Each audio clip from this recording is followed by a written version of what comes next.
मुल्तानी मिट्टीलाई dry स्किनमा कसरी प्रयोग गर्न सकिन्छ? मुल्तानी मिट्टीलाई सही इन्ग्रेडियन्टसँग मिक्स गरेन भने यसले स्किनलाई अझ ड्राई बनाइदिन्छ।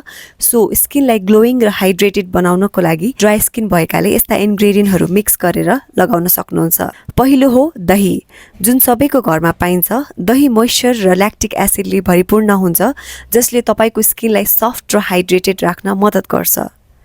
अर्को हो मह।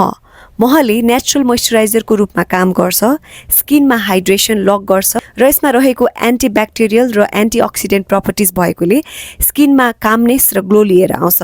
यसै गरी तेस्रो भनेको घिउकुमारी अथवा एलोभेरा जेल। एलोभेराले तपाईको स्किनमा डिप हाइड्रेसन दिन्छ र यसको कुलिङ प्रपर्टिजले इरिटेसन र रेडनेस पनि कम गर्छ।